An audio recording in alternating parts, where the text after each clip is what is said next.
神扑前就是黄。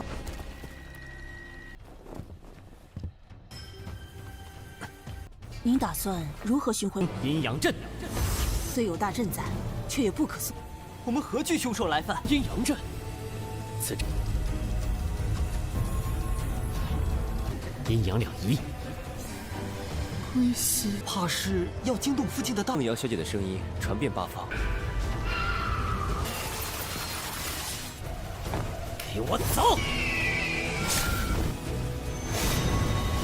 神谋，入魂为引，演我。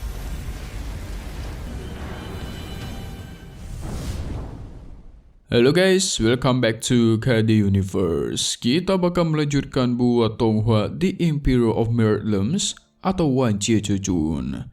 Mari kita review sedikit dulu buat part sebelumnya, di mana kita semua sudah melihat Yung Fei mengatakan kalau dia itu yakin bisa menyelamatkan jiwa kakaknya Xiao Yu. Tentu mendengar itu Xiao Yu menjadi kegirangan guys. Tapi sebagai imbalannya, Yung Fei meminta air ilahi. Dengan catatan dia harus berhasil menyelamatkan sang kakak. Xiao Yu pun bergegas pergi untuk memujuk sang kakek. Sebenarnya Yuxin cukup khawatir guys, karena Gunung Huajie itu banyak sekali binatang buas. Dan juga menurutnya sangat tidak setara mengorbankan nyawa mereka untuk mendapatkan air ilahi. Yung Fei tahu kalau air ilahi itu bisa menyembuhkan ingatannya guys. Dan kalau itu terjadi, mereka tentu bisa tahu gimanakah wajah asli dari sang permaisuri palsu. Ketika semua itu terungkap, maka tidak ada korban lagi yang bakal berjatuhan. Di sisi lain, Si Yun ternyata sudah kembali. Tetua Qin langsung memberikan informasi kalau jiwa kakaknya sudah ditemukan oleh Yung Fei di Gunung Huajie. Tetua Qin pun menyuruh dia membantu Yung Fei ke Gunung Huajie menyelamatkan sang kakak. Sehingga tanpa basa-basi, Yung Fei dan kawanannya pun akhirnya berangkat. Tuan Zhou bingung guys, kenapa dia dan sang kakek tidak ikut. Dia khawatir karena jika Yung Fei berhasil menyelamatkan Nona Qin, pastinya dia tidak akan mendapatkan keuntungan apapun. Tapi si kakek menenangkannya dan menduga Yung Fei dan kawan-kawannya itu cuma modal nekat. Di sisi lain, Yung Fei dan rombongannya pun sudah berangkat. Nggak lupa Xiao Yu juga menggunakan teni burungnya mengawasi sekitar mereka guys. Tapi sialnya di tengah perjalanan kereta kuda mereka harus berhenti seperti dihadang oleh sesuatu. Dan kita pun masuk ke intro ya. Setelah itu ternyata Yung Fei yang menyuruh masinis kereta kudanya untuk berhenti. Jadi bukan karena dihadang sesuatu guys. Yung Fei keluar dari kereta itu untuk mengamati sekitarnya. Si Yun menjelaskan kalau di depan mereka itu adalah dunia Huajie. Dan itulah sarang binatang buas. Terlebih lagi ada iblis besar yang bersembunyi di sana guys. Enggak lama dari itu, Xiao Yu dan kawanannya pun keluar dari kereta. Si Yun penasaran nih, apa rencana Yung Fei sekarang untuk memanggil sang jiwa kakaknya. Yung Fei bakal menyiapkan formasi penarik jiwa karena jika memang jiwa kakaknya di sekitar tempat ini, pasti bakal terpanggil. Ibaratkan manggil jelangkung guys, dipanggil-panggil nanti ketarik sendiri masuk ke dalam jelangkung. 神扑前就是黄。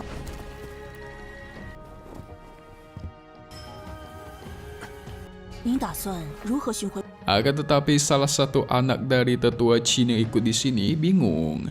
Gimana jika formasi penarik jiwa itu malah mancing binatang buas yang ada di tempat ini? Yung Fei percaya diri guys. Kalau semisal hal itu terjadi, mereka mau tidak mau harus bertarung. Xiao Yu khawatir dan bertanya kepada Yung Fei, apakah formasi penarik jiwa ini benar-benar efektif dan bisa menarik jiwa kehidupan kakaknya. Yung Fei mengatakan memang kalau jiwa kakaknya itu terlalu lemah dan nggak bisa dipanggil oleh formasi penarik jiwa, sehingga dia bakal berusaha menemukan jiwanya itu sendiri. Tentu Xiaoyu sangat berterima kasih guys atas tindakannya Yunfei. Yunfei menyuruh Xiyun untuk menyiapkan pasukan berjaga-jaga kalau semisal ada serangan. Gak lama dari itu, formasi Yin dan Yang kelima elemen pun dia mulai. Muncullah pelindung besar yang sangat kuat. Yunfei juga mengeluarkan piring formasi Yin dan Yang untuk memanggil jiwa sang Nona Qin.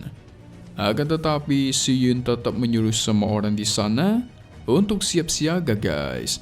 Karena di lembah ini dia bisa merasakan banyak sekali binatang iblis yang berada di alam Yuan Ying.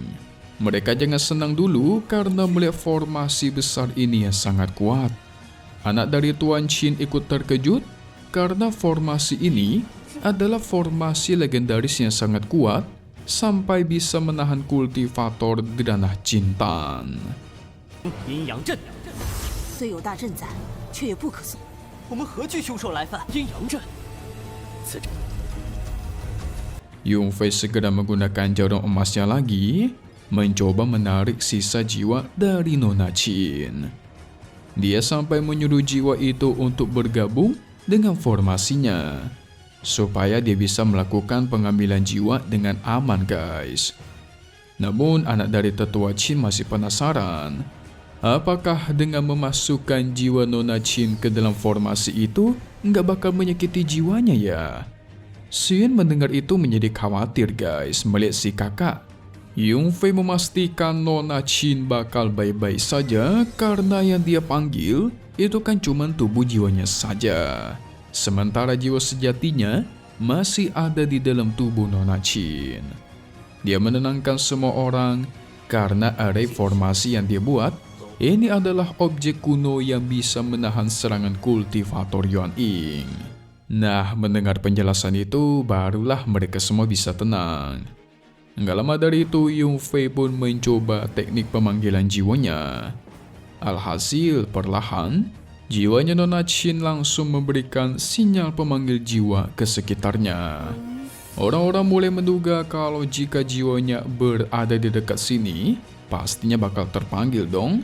Karena suara jiwa Nona Qin sudah tersebar di sekitar tempat mereka guys.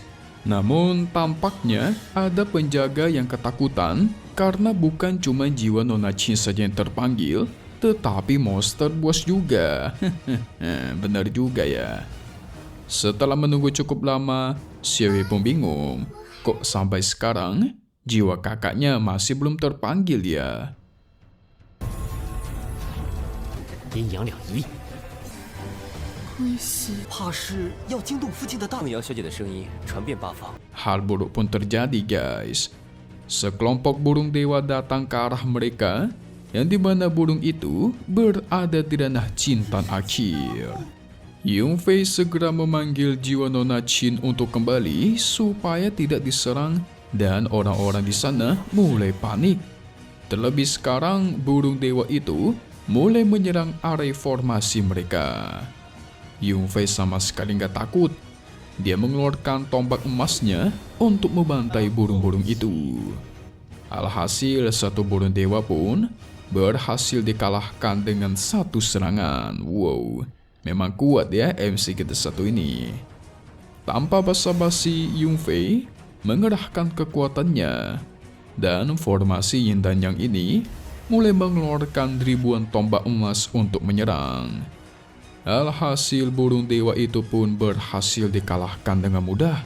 Xiaoyu auto senang dan memuji Yunfei yang sangat kuat. Para penjaga di sana mulai yakin dengan ada formasi milik Yunfei. Mereka nggak takut lagi dengan para binatang iblis. Ini penjaga atau penonton guys, bisanya takut doang. Sekelompok burung dewa yang berada di ranah Jintan nggak ada apa-apanya di hadapan formasi Yin dan Yang. Bahkan dikalahkan dengan mudah. Xin mulai khawatir karena jiwa kehidupan kakaknya nggak kunjung kembali setelah melakukan pemanggilan jiwa. Alhasil, Xiaoyu juga bingung nih guys, dengan apa yang harus mereka lakukan. Yunfei tahu kalau jiwa kakaknya itu terlalu lemah jadi agak sulit. Seakan-akan jiwanya tidak bisa merespon walaupun sudah melakukan pemanggilan. 给我走！ Tapi Yunfei mencoba menenangkan mereka karena dia akan menggunakan sebuah teknik rahasia guys.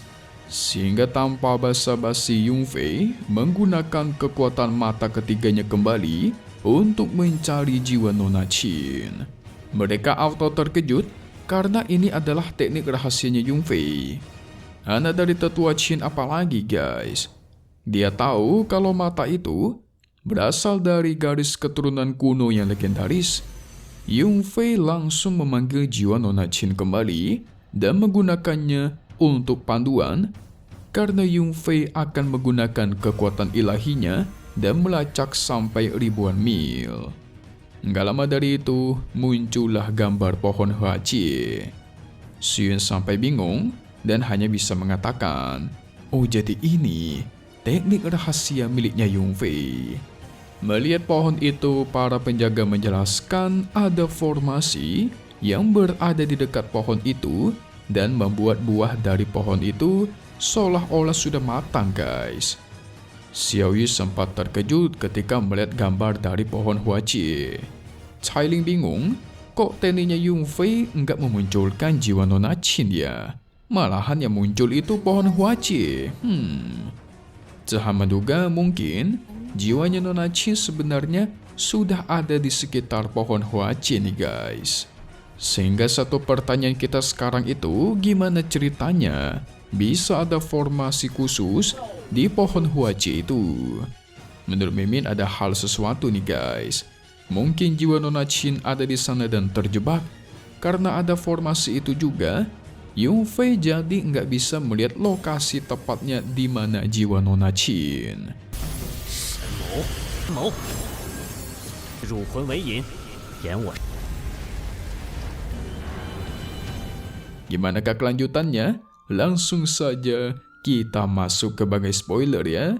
Untuk part 29 yang bakal rilis lagi di hari Senin nih. Singkatnya, nggak tahu kenapa nih guys, Yunfei sampai ke dasar laut untuk mencari jiwa Nona Qin. Tapi untungnya dasar laut itu dia menemukan sebuah item legendaris yang bisa menaikkan ranah kedua anak buahnya yaitu Wu Chen dan Sui Yi. Dari hutan-hutan malah jadi laut. Akan tetapi keberuntungan juga nggak sampai di situ. Dia sampai menemukan sebuah pedang legendaris yang tertancap di dasar laut itu. Dan setelah Yunfei memegang pedang itu, apa yang terjadi? Itu pedang bisa bicara guys. Waduh, pedang apa nih? Biasanya pedang yang memiliki kesadaran spiritual dan bisa ngomong itu kuat-kuat karena mereka mencapai ke tingkat tertentu sampai bisa ngomong guys. So selesai dulu untuk part 28 Wanji Zejun. Update lagi nanti, kalau kalian suka pasti suka lah ya. Di hari Senin lagi guys. Satu hal yang lebih pasti yaitu hanya di sini KD Universe. Thank you buat kalian semua dan nonton dan selalu support channel Mimin. Semoga kalian semua sehat selalu ya. Mimin mau pamit undur diri dulu.